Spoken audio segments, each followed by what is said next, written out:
नमस्कार दोस्तों, आज का जो वीडियो हम लेके आए हैं वो वीडियो हम सीएससी में आप सभी को आईआरसीटीसी की टिकट बनाने में जो समस्या आ रही है उसी को लेकर हम वीडियो लाए हैं। तो हम आपको बता दें, देखिए आप जैसे ही ये सीएससी में आईआरसीटीसी लॉगिन कर रहे हैं, हम आपको एक आईडी लॉगिन करने की कोशिश करके दिखाते हैं और साथ ही साथ हम आपको बताएंगे कि आईआरसीटीसी में आपको पर्सनल रजिस्ट्रेशन कैसे करना है। आप देख सकते हैं जैसे ही आप सीएससी में आईडी पासवर्ड डाल के लॉगिन करने की कोशिश कर रहे हैं तो आपको एक मैसेज दे रहा है, you are not a CSC IRCTC agent, please register yourself, please go to this link. और उसके बाद एक लिंक दी गई, लेकिन आप ऑलरेडी आईआरसीटीसी में रजिस्टर्ड हैं और आपकी आईडी भी एक्टिव है, तो आपको कुछ भी करने की ज़रूरत नहीं है। सीएससी द्वारा इस पर वर्क किया जा रहा है, जल्द ही आपकी आईआरसीटीसी की आईडी चालू कर दी जाएगी। ये समस्या सभी के पास आ रही है, इस पर सीएससी की टीम द्वारा कोशिश की जा रही है इसको सुधार करने की। जल्द ही आपकी सीएससी की आईआरसीटीसी आईडी चालू कर दी जाएगी।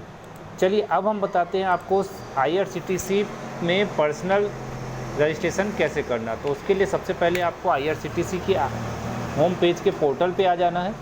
ये हम आईआरसीटीसी के पोर्टल पे आ गए। इसके बाद हम यहाँ पे जाएंगे साइट पे और इसके बाद हम लॉगिन सेक्शन पे क्लिक करेंगे। लॉगिन सेक्शन पे क्लिक करने के बाद हमको एक ऑप्शन मिलेगा रजिस्टर। हम इस पर रजिस्टर करेंगे। रजिस्टर करने के बाद हमको यहाँ पे एक यूज़र नेम और एक पासवर्ड बनाना है। तो चलिए हम एक यूज़र नेम और एक पासवर्ड बना लेते हैं। इसके बाद हम पासवर्ड बना लेते हैं। ये यूज़र नेम ऑलरेडी रजिस्टर्ड है, तो चलिए हम इसको चेंज कर देते हैं। ये हमने यूज़र नेम बना लिया।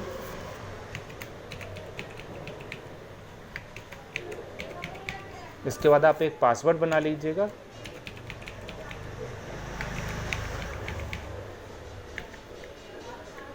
पासवर्ड आपको किस तरीके से बनाना उधर नीचे दिया हुआ है। Minimum 8 character and maximum 15 character. Password must contain at least 1 small and 1 capital alphabet and numeric digit. तो आपको इसी तरीके से पासवर्ड बनाना है।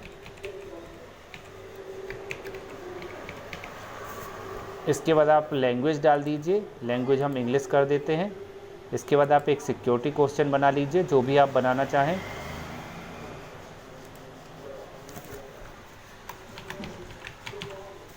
और इसके बाद कंटिन्यू सेक्शन पे क्लिक करेंगे। ध्यान रखिएगा, कंटिन्यू आगे बढ़ने से पहले आप इस आईडी जो आपने बनाई है, इस आईडी पासवर्ड को अलग से नोट कर लीजिएगा। पासवर्ड तो फिर भी फॉरगॉट हो जाएगा, लेकिन यूज़र आईडी फॉरगॉट होने में प्रॉब्लम हो सकती है, इसलिए यूज़र आईडी को आप अलग से नोट कर लीजिएगा। तो चलिए यूज़र आईडी को हम अलग से अपने पास नोट कर लेते हैं। इसके बाद हम कंटिन्यू सेक्शन। इसके बाद हमें पर्सनल डिटेल भरना है, तो चलिए हम यहाँ पे अपनी पर्सनल डिटेल भर देते हैं।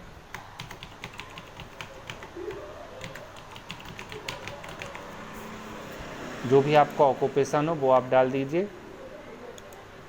यहाँ आप डेट ऑफ बर्थ डाल दीजिए।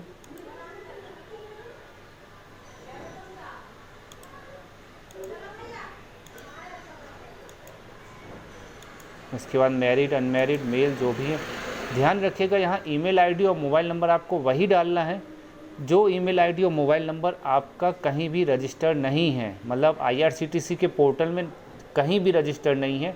चाहे तो आपका एजेंट आईडी हो तो उस पर भी रजिस्टर नहीं होना चाहिए, साथ ही साथ आपकी कोई दूसरी आईडी हो उस पर भी रजिस्टर नहीं होना चाहिए। तो आपको यहाँ पे ऐसा ईमेल आईडी पासवर्ड डालना जो कहीं भी रजिस्टर नहीं है। तो चलिए ऐसा ईमेल आईडी और मोबाइल नंबर हम यहाँ पे डाल देते हैं।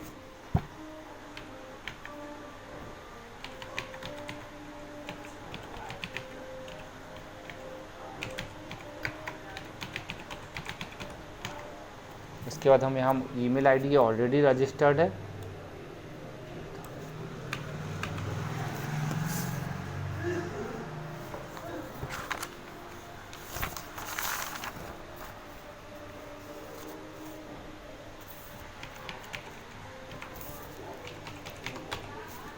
और इसके बाद यहाँ पे आपको मोबाइल नंबर डाल देना है जो कहीं भी आपका रजिस्टर्ड नहीं है।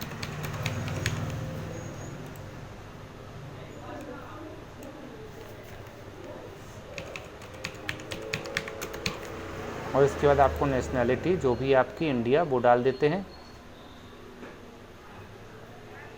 आपको हम फिर से बता दें, मोबाइल नंबर और ईमेल आईडी आपको ऐसे ही डालना है जो आपके आईआरसीटीसी पोर्टल में पहले से रजिस्टर्ड नहीं है। आपके एजेंट पोर्टल में भी रजिस्टर्ड नहीं होना चाहिए, साथ ही साथ कहीं और भी रजिस्टर्ड नहीं होना चाहिए।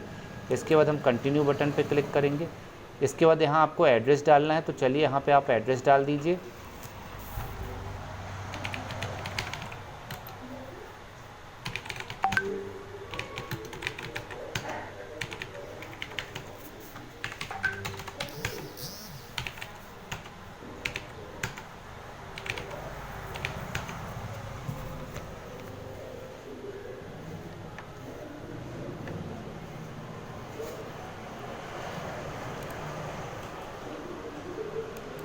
यहाँ फ़ोन नंबर बोल रहा, तो यहाँ फ़ोन नंबर हम फिर से वही डाल देते हैं जो अभी हमने डाला था। इसके बाद हम कैप्चा डाल देंगे, फिर आई हैव रीड, और इसके बाद हम रजिस्टर बटन पे क्लिक कर देंगे। ये देखिए ये बोल रहा है आपकी ईमेल आईडी और आपके मोबाइल में एक ओटीपी आएगी। इसको हम ओके पे क्लिक कर देंगे।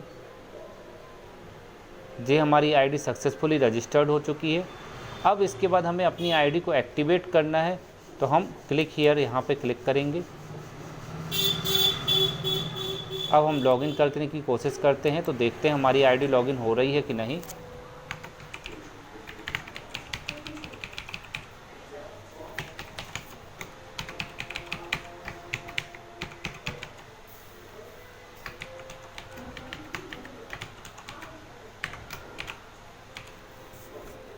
इसके बाद हम साइन इन पे क्लिक करेंगे।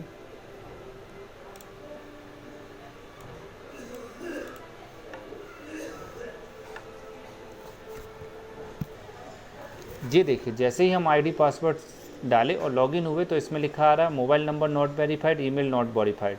तो हमें ये मोबाइल और ईमेल आईडी भी वेरीफाइड करना, तो हम यहाँ वेरीफाइड मोबाइल विथ ओटीपी करेंगे। इसके बाद हमारे मोबाइल पे एक ओटीपी आएगी।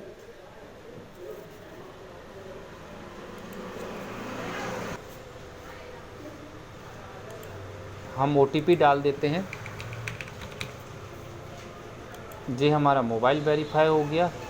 अब इसके बाद हमको ईमेल आईडी भी वेरीफाई करना है, तो चलिए अब ईमेल आईडी की ओटीपी भी हम देख लेते हैं।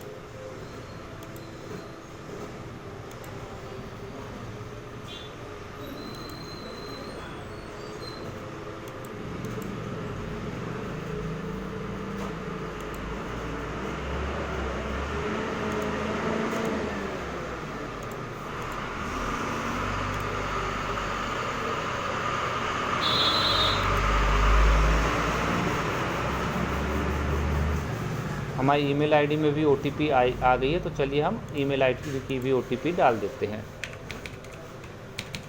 और इसके बाद हम सबमिट द ओटीपी कोड कर देंगे। ये हमारे दोनों ही रजिस्टर हो चुके हैं। अब your account is verified successfully, click here to login. अब हम पूरे तरीके से तैयार हैं अपनी पर्सनल आईडी से किसी का रिजर्वेशन करने के लिए।